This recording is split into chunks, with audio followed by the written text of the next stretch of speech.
Assalamualaikum warahmatullahi wabarakatuh. Kami dari kelompok 7 akan mempresentasikan materi mengenai tahap-tahap penulisan karya ilmiah.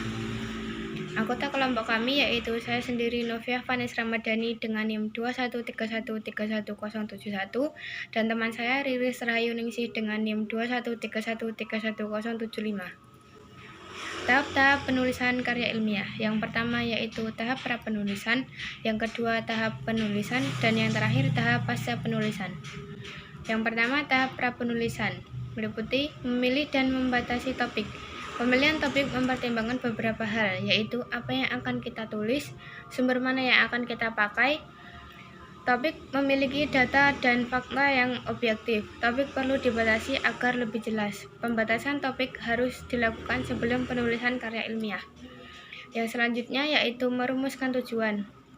Karya ilmiah harus memiliki tujuan yang jelas berdasarkan pada permasalahan yang tepat, menggunakan landasan teori yang tepat dan metode penelitian yang cermat serta teliti. Mengembangkan hipotesis yang dapat diuji dan dapat didukung dengan menggunakan riset-riset yang lain, sehingga dapat diuji tingkat validitas dan reliabilitasnya, memiliki tingkat ketepatan dan juga kepercayaan yang tinggi.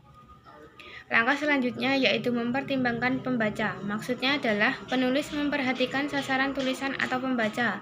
Penulis merencanakan apakah menulis untuk dirinya sendiri atau untuk orang lain. Penulis memperhatikan siapa yang akan membaca, bagaimana level pendidikannya, serta apa kebutuhannya. Selain itu, penulis harus mempertimbangkan bentuk atau struktur tulisan yang akan ditulis agar pembaca mudah memahami isi tulisan. Langkah selanjutnya yaitu mengumpulkan data pendukung. Data pendukung membantu mempermudah penulis dalam menulis karya ilmiah.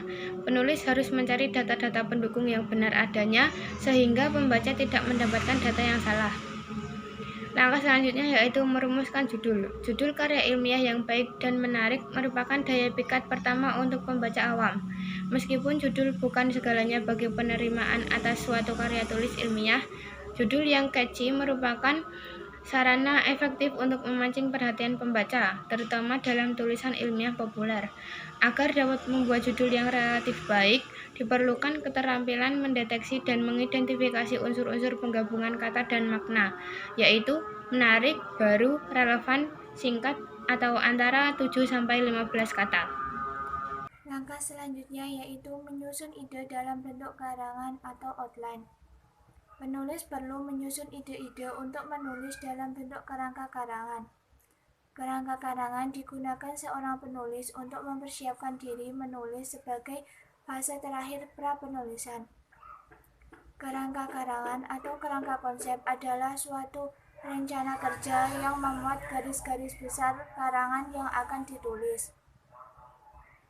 Menurut Suparno, menyatakan bahwa kerangka karangan terdiri atas pendahuluan atau pengantar, berisi mengapa dan untuk apa menulis topik tertentu, serta apa yang akan disajikan, isi atau tubuh, butir-butir penting inti karangan, dan penutup. Bagian pendahuluan berfungsi untuk mengenalkan sekaligus menggiring pembaca terhadap pokok tulisan kita. Bagian isi menyajikan bahasan topik atau ide utama karangan. Bagian akhir karangan berfungsi untuk mengembalikan pembaca pada ide-ide inti karangan melalui perangkuman atau penekanan ide penting. Selanjutnya yaitu nomor 2, tahap penulisan, yang terdiri dari mengekspresikan ide-ide ke dalam tulisan kasar. Pengembangan ide masih bersifat tentatif. Pada tahap ini, konsentrasikan perhatian pada ekspresi atau gagasan, bukan pada aspek-aspek mekanik. Selanjutnya yaitu setiap butir yang telah direncanakan dikembangkan secara bertahap dengan memperhatikan jenis informasi yang disajikan, pola pengembangan, pembahasan, dan sebagainya. Setelah fase ini selesai, penulis membaca kembali, memeriksa, dan memperbaiki karangannya. Yang ketiga yaitu tahap pasca penulisan. Yang pertama yaitu menyunting. Kegiatan pasca menulis atau penyuntingan dan perbaikan karangan dapat dilakukan dengan langkah-langkah yaitu yang pertama membaca keseluruhan karangan, Yang kedua, menandai hal-hal yang perlu diperbaiki atau memberikan catatan bila ada hal-hal yang harus diganti, ditambahkan, atau disempurnakan.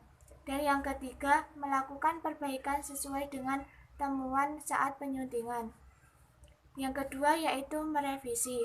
Merevisi karangan adalah kegiatan yang fokus pada penambahan, pengurangan, penghilangan, dan penyusunan kembali isi karangan sesuai dengan kebutuhan pembaca.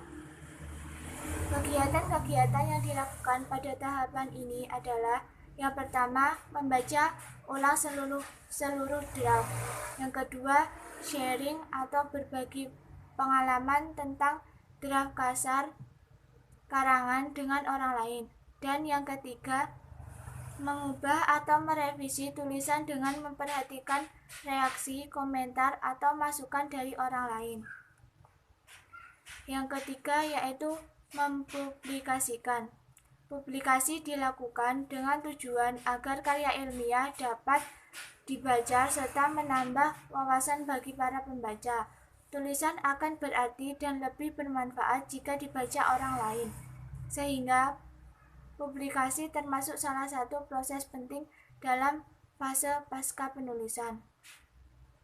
Sekian yang dapat kami sampaikan. Apabila banyak kekurangan dan kesalahan, kami memohon maaf yang sebesar-besarnya. Wassalamualaikum warahmatullahi wabarakatuh.